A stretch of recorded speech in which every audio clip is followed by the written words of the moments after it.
For centuries, the term Black Irish has sparked curiosity, confusion, and controversy. Who were these people? Where did they come from?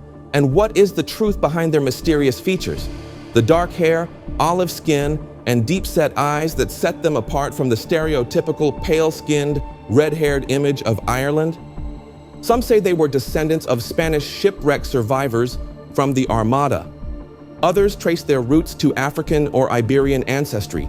But beneath the myths and romanticized folklore lies a far more complex and often uncomfortable history, one that reveals a hidden chapter of migration, colonialism, and identity. In today's episode, we will be digging deep into the genetic, historical, and cultural evidence to uncover the dark secret behind the Black Irish DNA. In the same vein, we will be exploring what it really says about the origin of the so-called Black Irish people. While we are at it, we will like you to support our works by hitting the thumbs up button in front of you. Share this video with as many as you can across the globe. And if you are yet to, subscribe to stay tuned in to our channel for more revealing contents which centers all around Black experience and truth. Now let us delve right in. There have been quite a number of different claims as to the origin of the term Black Irish, none of which are possible to entirely prove or disprove. The term Black Irish has been in circulation among Irish immigrants and their descendants for centuries. Yet, as a subject of historical discussion, it is almost never referred to in Ireland. The term is commonly used to describe people of Irish origin who have dark features, black hair, a dark complexion, or dark eyes. A quick review of Irish history reveals that the island was subject to a number of influxes of foreign cultures. The Celts arrived on the island about the year 500 BC. As described by the ancient Romans, they were tall and fair and warlike, and noted that there were many redheads. Although most of them were dark-haired, there were some red-haired Celts. But the idea was greatly strengthened by the fact that the Celts used lime to style and dye their hair before battles. This bleached their hair and gave it a reddish appearance. The Celts were also known to be quite taller than the Romans. From old records, it is estimated that the average Roman soldier was only about 5 feet 5 inches, which was about 1.65 meters, and most estimates put the ancient Celts at 5 feet 6 inches or 5 feet 7 inches, which is around 1.7 to 1.75 meters. Some historians believe that the Celts applied various substances to their hair before going into battle, causing it to stand upright and make them appear taller and more intimidating. This practice has led to speculation that their hair may have originally been dark and that they possibly dyed it before battle to enhance their appearance or for symbolic reasons. In the Bog Bodies exhibition in the National Museum of Ireland in Dublin, the styled red hair on Clonaicavan Man, an Irish Celt who died over 2,000 years ago, is still obvious. Many people question whether the Celts ever truly invaded the island of Ireland. While some argue it was a full-scale invasion, others believe it was more likely a gradual migration, followed by the assimilation of Celtic culture by the native Irish. Though the debate continues, available evidence strongly supports the idea that Celtic influence spread through cultural integration rather than direct conquest. The next great influx came from Northern Europe, with Viking raids occurring as early as 795 AD. The defeat of the Vikings at the Battle of Clontarf in the year 1014 by Brian Boru marked the end of the struggle with the invaders and saw the subsequent integration of the Vikings into Irish society. The migrants became Gaelicized and formed septs, a kind of clan, along Gaelic lines. A popular theory about the Viking influence on the Irish look is that the Irish were dark-haired, dark-eyed people before the Viking sea invaders began to attack Ireland in the 9th century from Scandinavia. Over time, the Irish mixed with a lot of blonde-haired, blue-eyed Vikings to get the modern Irish look. This theory is both true and untrue. It was definitely not the case that the Viking blonde hair mixed with the Celtic dark hair to produce red hair. Both races, in fact, carried the red hair gene. However, the Vikings did bring a lot of traits of fair hair, light-colored skin, and light-colored eyes, which became part of the Irish genetic mix. The Norman invasions of 1170 and 1172, led by Strongbow, saw yet another wave of immigrants settle in the country, many of whom fiercely resisted English dominance of the island in the centuries that followed. The plantation of Ulster in the 17th century saw the arrival of English and Scottish colonists in Ulster after the flight of the Earls. Each of these immigrant groups had their own physical characteristics, and all, with the exception of the Ulster planters, assimilated to some degree into Irish society, many claiming to be more Irish than the Irish themselves. The Vikings were often referred to as the Dark Invaders or Black Foreigners. The Gaelic word for foreigner is Gaul, and for black or dark is Dub. Many of the invading families who settled in Ireland adopted Gaelic surnames that reflected both their origins and their roles. For instance, the surname Doyle comes from the Irish word O'Dub Gael, meaning dark foreigner, a name that hints at their heritage as outsiders, possibly with dark intentions or appearances. Similarly, the name Gallagher is derived from O'Galchobhair, meaning foreign help, further emphasizing the perception of these groups as external forces in Irish history. While the traditional image of Viking invaders often evokes pale-skinned, blonde-haired warriors, these Gaelic descriptors, like dark foreigners, suggest that folklore may not have preserved an accurate physical description. In fact, Ireland today is home to a wide range of physical traits.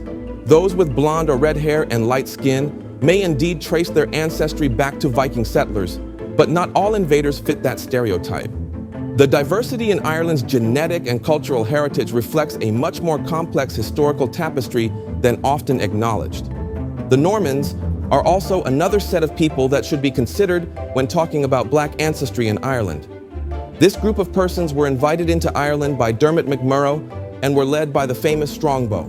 They all originated in France, where black-haired people are not uncommon. As with the Vikings, these persons were viewed as people with dark intentions, who ultimately colonized much of the eastern part of the country and several larger towns.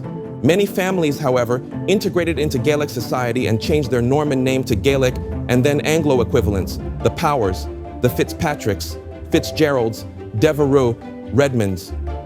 It is possible that the term Black Irish may have referred to some of these immigrant groups as a way of distinguishing them from the Gaels, the people of ultimately Celtic origin. Another popular theory about the origin of the Black Irish is that they are descendants of Spanish sailors who were shipwrecked off the west coast of Ireland after the disastrous defeat of the Spanish Armada in 1588. Some accounts also suggest that Spanish traders who had settled in Ireland contributed to this ancestry, giving rise to a distinct group marked by dark hair, olive skin, and other Mediterranean features. And this theory seems quite untrue, as most of the Spanish Armada survivors who reached the Irish coast were either killed by local inhabitants, captured and executed by English forces, or later ransomed back to Spain if they were wealthy enough. Very few remained in Ireland, making it doubtful that they left a significant genetic legacy, although there were Irish clans protecting survivors like the O'Rourke of Bryfney, Cavan, McClancy of Rosclogher, Leitrim, and Redmond O'Gallagher of Derry, who, at the behest of the three Hughes of Ulster, O'Neill, O'Donnell, and Maguire, safely smuggled survivors back to Spain. Virtually none of them survived to settle down and wed Irish women, since those few who escaped detection were more anxious to get out of the enemy's territory and arrive back home to their family in Spain. The Irish clans hoped that Spain would reciprocate for this goodwill gesture and send troops to Ireland to help the clans overthrow English rule. Unfortunately, Spain did not. It is really striking, though, how this tale is very similar to the ancient Irish legend of the Milesians, who settled in Ireland having traveled from Spain. In the United States, the term Black Irish was initially used in the 19th century to derogatorily describe Irish refugees of the Great Famine. It later shifted into a term used to describe people of Irish descent who have black or dark-colored hair, blue or dark eyes, or otherwise dark coloring. This meaning is not commonly used in Ireland, where Black Irish more refers to Irish people of African descent. The most common use of the term Black Irish is tied to the myth that they were descended from Spanish sailors shipwrecked during the Spanish Armada of 1588. However, no anthropological, historical, or genetic research supports this story. Some theorists assert that the term was adopted in some cases by Irish Americans who wanted to conceal interracial unions with African Americans, paralleling the phrase Black Dutch, which was also used in the United States to hide racial identity. Likewise, the concept of Black Irish was also used by some Aboriginal Australians to racially pass themselves into Australian society. In the earlier parts of the 19th century, Black Irish was sometimes used in the United States to describe biracial people of African and Irish descent. For many others, they believe the theory that the Black Irish are descendants of any small foreign group that integrated with the Irish and survived is unlikely. And for them, it seems more likely that Black Irish is a descriptive term rather than an inherited characteristic that has been applied to various categories of Irish people over the centuries. One such example is that of the hundreds of thousands of Irish peasants who emigrated to America after the Great Famine of 1845 to 1849. The year 1847 was known as Black 47. The potato blight, which destroyed the main source of sustenance, turned the vital food black.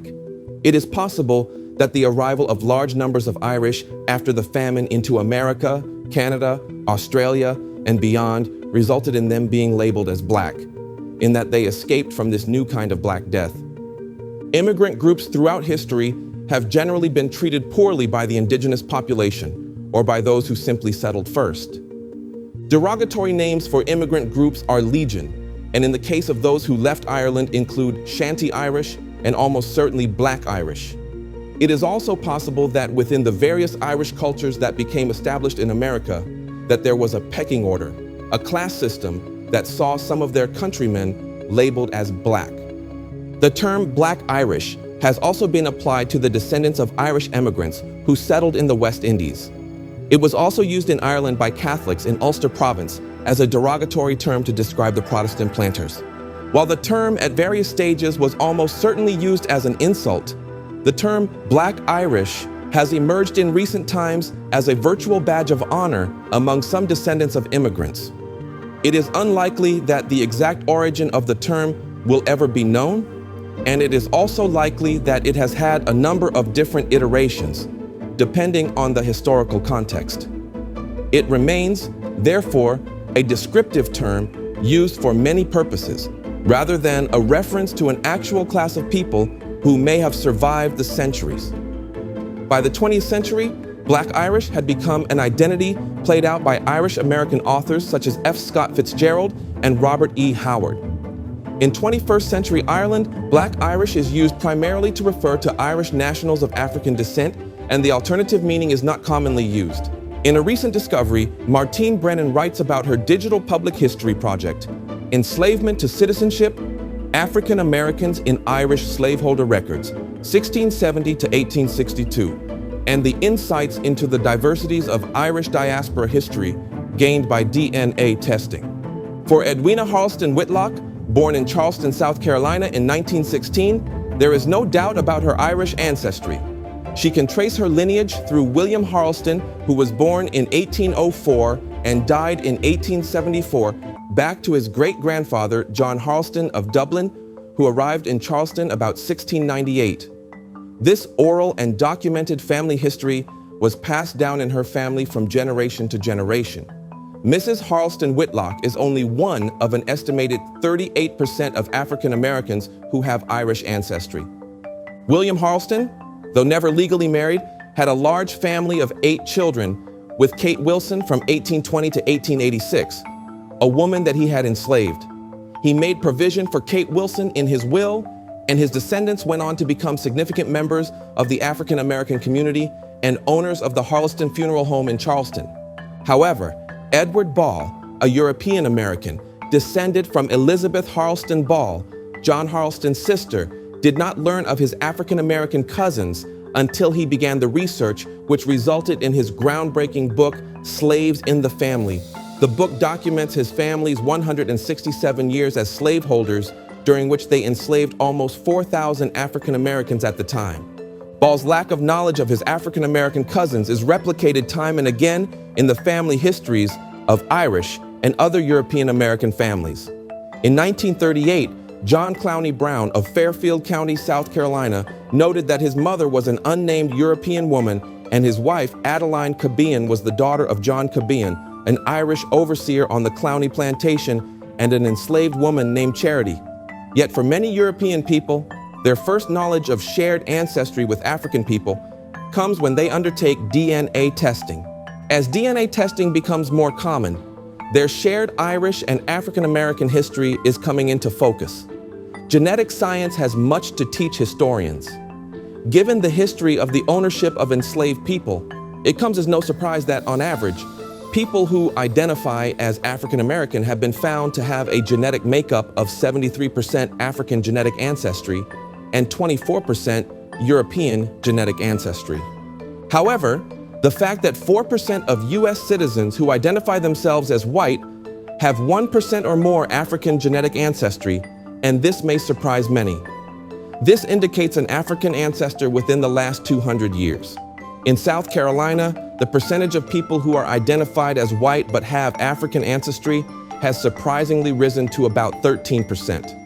Irish involvement in the ownership and enslavement of human beings can be traced back to the foundation of the British Carolina colony in 1670. Afra Harleston Cumming of Dublin, John and Elizabeth Harleston's aunt, was on the first ship into the Carolina colony. Among her fellow passengers was Florence O'Sullivan of Kinsale, Ireland, and Joseph Dalton of Dublin. These early Irish settlers and their European peers established the legal and economic framework of the Carolina colony. Many of them were heavily influenced by time spent in the Caribbean as planters and owners of enslaved people. They were followed by other Irish people, such as Richard Cryle of Cork, Ireland elected governor of the Carolina colony in 1684, Michael Mahon of Limerick, the owner of Limerick Plantation, and Thomas Aiken, who owned Irishtown. Under their watch, the African population of the Carolina colony grew from 1,500 in 1690 to 4,100 in 1710. These early Irish settlers created a cushion of wealth for their legal descendants based on the labor, purchase, and sale of enslaved people. Their presence and that of their African American descendants contradicts the white Irish famine emigrant narrative with which we are all familiar. In the words of Tanya Evans, the discovery of manifold secrets and lies throws into question not only the history of a family and class relationships, but also the history of the nation and empire. This largely unexplored aspect of the history of the Irish diaspora needs to be addressed if we are to come to a more complete and representative understanding of the Irish's past. To this end, the Digital Public History Project, Enslavement to Citizenship, African Americans in Irish Slaveholder Records, 1670 to 1862, was launched in 2022. Its primary goal is to create a census substitute for African Americans enslaved by Irish men and women who are unnamed in federal census records prior to 1870. The focus is predominantly on property records, wills, estate inventories, dowry records, and bills of sale, which African American scholars have been using for decades to identify enslaved ancestors. However, in order to do that, they have to create a database of Irish slaveholders first. Through this approach, over 200 Irish-born slaveholders have been identified in South Carolina alone.